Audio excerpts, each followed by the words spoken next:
Vamos terminar o nosso estudo de Apocalipse, capítulo 15. Dê uma pausa no vídeo, faça sua oração e peça a iluminação do Espírito Santo para entender o que eu vou dizer aqui e volte para prosseguirmos com o estudo. Se você gosta de assistir aos vídeos do canal, por favor, inscreva-se, comente, compartilhe e deixe o seu gostei. Pois bem, Apocalipse, capítulo 15, versículo 5. Depois destas coisas, olhei e abriu-se no céu o santuário do tabernáculo do testemunho. Vamos falar um pouco do contexto aqui, se você estiver meio perdido. Estes versículos são o pré-ato, vamos dizer assim, das 7 taças ou taças da ira, da cólera de Deus.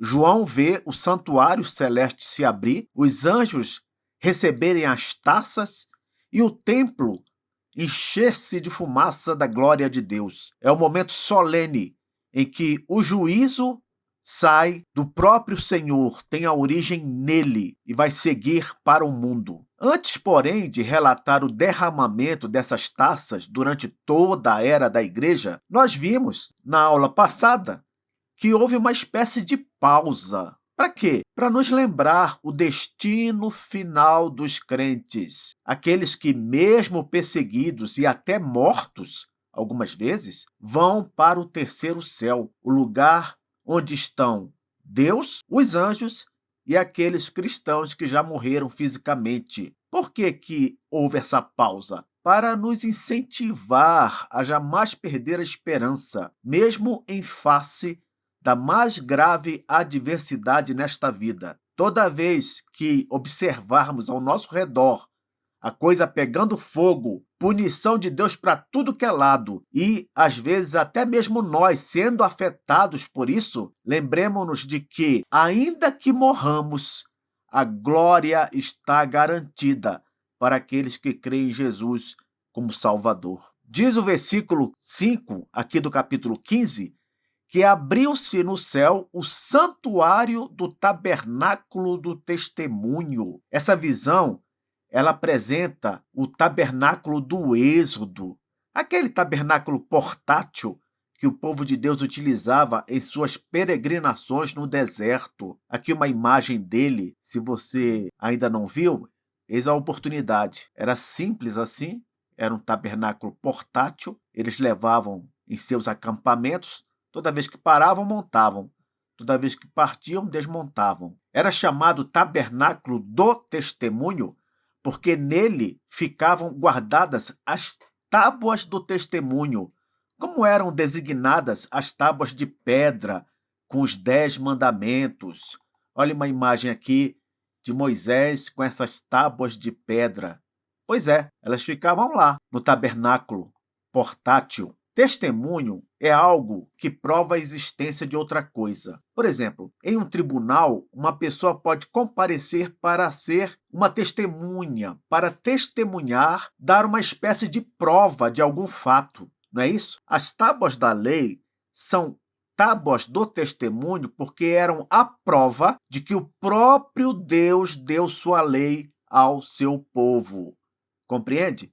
Por isso que elas tinham esse nome. Professor, onde exatamente essas tábuas ficavam guardadas no tabernáculo? Elas ficavam dentro da Arca da Aliança. Aqui é uma imagem da Arca da Aliança, toda revestida de ouro, com os anjos na tampa, e dentro dessa arca ficavam as tábuas do testemunho, as tábuas de pedra contendo os 10 mandamentos. Aliás, dentro da arca havia não apenas as tábuas, sabia? Havia também um vaso com maná, aquele pão que caía do céu. Foi colocado esse vaso dentro da arca para apontar para a provisão de Deus, o Deus que sustenta em meio à carestia. E também dentro da arca estava o cajado de Arão, aquele que milagrosamente floresceu, um símbolo contra a rebeldia da arrogância. Muita gente queria tomar o lugar de Arão, e aí Deus mandou cada um desses que queria a liderança do sacerdócio tomar um cajado. E Deus disse que aquele cajado que florescesse seria o do verdadeiro líder. Que coisa, hein? No tabernáculo, a Arca da Aliança era guardada no Santo dos Santos, ou lugar santíssimo. A ideia aqui é o lugar mais santo de todos. A gente não fala o Rei dos Reis para se referir ao maior de todos os reis, ou não fala Senhor dos Senhores para se referir ao maior de todos os senhores? Pois bem, Santo dos Santos é o lugar mais santo. Por isso também seu nome era Lugar Santíssimo. Era uma sala mais interna, separada do restante do santuário por um grande véu. Veja aqui nessa imagem. Aqui é dentro do santuário e você percebe ao fundo um véu, uma cortina com um espaço pequeno dentro dela. Era aqui nesse espaço menor que ficava a Arca da Aliança. Professor, eu não estou entendendo essa imagem direito. Tudo bem, eu volto aqui na primeira imagem que mostra o tabernáculo portátil e você vê aqui uma área onde era feito o sacrifício, cercada aqui, e mais ao fundo essa tenda, e aqui dentro dessa tenda é que havia aquele espaço que eu acabei de mostrar, com uma divisão contendo o lugar santíssimo. Voltando aqui, então, de novo, a tenda, só que aqui ela está sem o teto, para a gente conseguir enxergar dentro. Bom, o que o texto inspirado quer nos revelar aqui é que o juízo que virá sobre os não crentes, esse juízo no formato das taças contendo a cólera de Deus, esse juízo ele tem como base o padrão moral de Deus, o padrão resumido nos 10 mandamentos. É com base na lei divina, não em caprichos, que Deus age contra os maus impenitentes. Por que eu falo maus impenitentes? Porque todos nós somos maus. O próprio Jesus disse, não existe ninguém bom. Todos nós somos maus. Porém, aqueles que se negam a se arrepender de seus pecados e pedir perdão a Deus são os maus impenitentes. É contra estes que vai ser derramado o cálice ou a taça da ira de Deus. Esse flagelo, essa punição que vai matar a pessoa fisicamente. O interessante é que nós devemos observar que todos, sem exceção, devem obediência a Deus, não apenas crentes. Por isso, Deus tem o direito de punir a todos por desobediência. Tem gente que pensa assim, eu não sou crente, eu não tenho nada a ver com essa Bíblia, não tenho de obedecer-lhe. Não, todos devem prestar obediência a Deus, porque Ele é Senhor de todos, inclusive daqueles que hoje Ele permite que vivam em rebeldia diante dEle. Então, antes de continuar, você entendeu? Aparece a visão do tabernáculo, do testemunho, para fazer uma alusão às tábuas do testemunho, que são, na verdade, as tábuas da lei, para com isso nos ensinar que o juízo das taças, esse juízo que vai ser derramado sobre os não crentes durante toda a era da igreja para matá-los fisicamente, é um juízo baseado na lei moral de Deus. Não é movido por um capricho divino, por um Deus de mau humor. Não, é derramado por um Deus que age de acordo com as suas leis morais. Versículo 6. E os 7 anjos que tinham os 7 flagelos saíram do santuário, vestidos de linho puro e resplandecente e cingidos ao peito com cintas de ouro. Vamos com calma aqui. Diz no início do versículo, e os 7 anjos que tinham os 7 flagelos saíram do santuário. Preste atenção, meu irmão, minha irmã.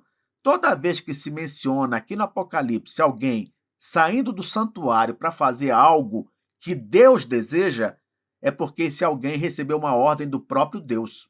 Sabe por quê? Porque é Ele, o Senhor, a pessoa mais importante ali dentro do santuário e quem dá as ordens lá. Então, se alguém vem de lá, é porque vem para cumprir uma ordem do próprio Deus. Diz ainda que esses anjos, eles saíram de lá vestidos de linho puro e resplandecente e cingidos ao peito com cintas de ouro. Essas vestes, que lembram as roupas utilizadas pelos sumos sacerdotes no Antigo Testamento, elas querem destacar o papel desses anjos como intermediários entre Deus e os não crentes na aplicação da ira divina. Essa ideia da roupa de sacerdote, de sumo sacerdote, É porque o sumo sacerdote, por natureza, é um intermediário. Ele tem uma função de intermediar uma relação entre duas pessoas. No caso aqui, os 7 anjos dos flagelos são os intermediários entre Deus e os não crentes que serão punidos. De fato, não é Deus quem aplica os flagelos diretamente. Você percebeu, não é? Conforme o texto bíblico de Apocalipse, Deus usa esses agentes angelicais para fazer isso. Aqui eu forneço uma imagem do que seria um desses anjos, né, com veste branca e cinta de ouro, ou cinto de ouro. Versículo 7.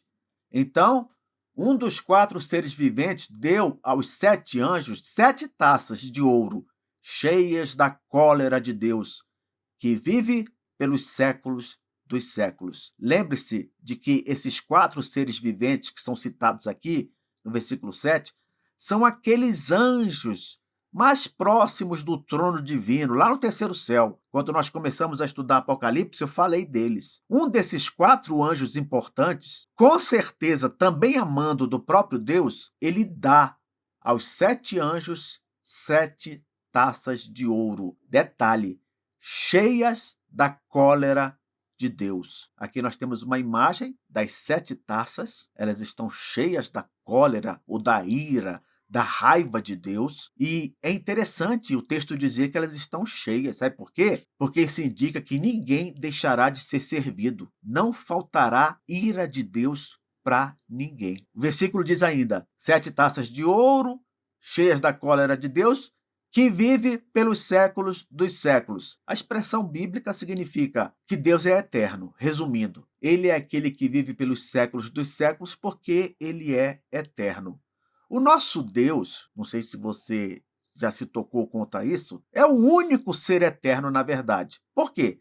Porque só ele não tem início nem fim. Toda a criação teve um início, embora não tenha necessariamente um fim. Porém, Deus nem início teve. Professor, mas por que a eternidade de Deus foi mencionada nessa ocasião? Porque ela garante que o mundo nunca escapará da punição divina ao pecado, sabia? E nunca escapará porque Deus sempre estará presente como juiz. Visto que ele é eterno, que ele já existia antes de todos e permanecerá existindo, os transgressores podem até passar, mas não aquele que os julga. O nosso juiz é eterno. Se a pessoa achar que escapou de uma punição de Deus em alguma ocasião, ela deve ser lembrada que Deus ainda está aí. Deus nunca deixará de existir. Por fim, temos o versículo 8, o último do capítulo 15, que diz: o santuário se encheu de fumaça procedente da glória de Deus e do seu poder, e ninguém podia penetrar no santuário enquanto não se cumprissem os 7 flagelos dos 7 anjos. Olha o início do versículo. O santuário se encheu de fumaça procedente da glória de Deus e do seu poder. Essa visão aqui do santuário cheio de fumaça, essa fumaça aí, originada da glória de Deus, pretende nos fazer lembrar daquela ocasião, lá no deserto, quando foi inaugurado o tabernáculo do testemunho. Você já viu? Lá em Êxodo 40, diz lá que quando ele foi inaugurado, a glória de Deus se manifestou pela primeira vez lá dentro. Olha só, Êxodo 40, 34. Então, a nuvem cobriu a tenda da congregação e a glória do Senhor encheu o tabernáculo. Veja também o que diz primeiro livro dos Reis, capítulo 8, versículo 10 e 11. Aqui fala sobre a inauguração do templo de Salomão. Olha o que diz. Tendo os sacerdotes saído do santuário, uma nuvem encheu a casa do Senhor, de tal sorte que os sacerdotes não puderam permanecer ali para ministrar, por causa da nuvem, porque a glória do Senhor enchera a casa do Senhor.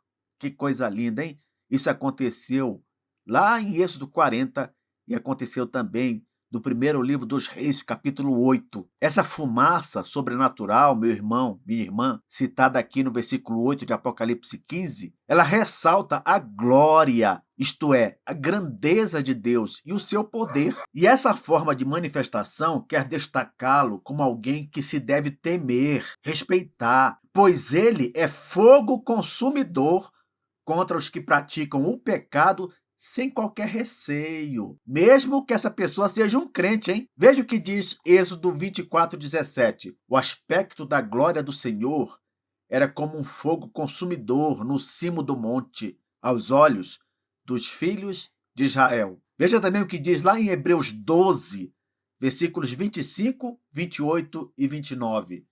Tende cuidado, não recuseis ao que fala, pois se não escaparam aqueles que recusaram ouvir quem, divinamente, os advertia sobre a terra, muito menos nós, os que nos desviamos daquele que dos céus nos adverte. Por isso, recebendo nós um reino inabalável, retenhamos a graça, pela qual sirvamos a Deus de modo agradável, com reverência e santo temor, porque o nosso Deus é fogo consumidor. E o versículo 5 termina dizendo assim: e ninguém podia penetrar no santuário enquanto não se cumprissem os 7 flagelos dos 7 anjos. Lá no texto do Êxodo diz que Moisés não pôde entrar no tabernáculo enquanto a glória de Deus estava presente ali. Imagina o resto do povo então. Se Moisés, que era amigo de Deus, próximo dele, não pôde entrar, imagina o resto do povo. Êxodo 40:35 diz: Moisés não podia entrar na tenda da congregação, porque a nuvem permanecia sobre ela, e a glória do Senhor enchia o tabernáculo. Professor, mas por que ninguém podia penetrar no santuário enquanto não se cumprissem ou fossem derramados os 7 flagelos dos 7 anjos? Olha, a resposta para isso, na minha opinião, está num comentário do Richard Phillips, um comentário que ele fez de Apocalipse. Olha o que ele diz lá. João indica que nada pode deter a ira final de Deus quando esta chegar, e que não sobrará nenhuma mediação para aqueles cuja rebelião na incredulidade os trouxe sob os flagelos da ira de Deus. Isso está lá nas páginas 429 e 430 do comentário. A ideia aqui do Phillips é a seguinte: os anjos que vão derramar as taças, eles não aparecem como intermediários entre Deus e os não crentes? Pois bem, aqui está falando que depois que saiu a ordem para derramar a taça, ninguém vai poder entrar de novo no santuário. Querendo dizer com isso que mesmo que esses anjos tentassem voltar para pedir para Deus amenizar a situação, entendeu? Querendo interceder, como se isso fosse possível. É só uma ideia hipotética. Vamos dizer que eles ou alguém tentasse entrar no santuário para interceder a Deus pelos não crentes que estavam destinados à morte física. Não pode, não tem mais jeito. Ninguém pode entrar. A taça vai ser derramada de qualquer maneira. Meus irmãos, minhas irmãs, se Deus resolver matar, acabou. Por isso, a hora de se decidir o destino eterno é durante esta vida física, a única de que dispomos antes da consumação.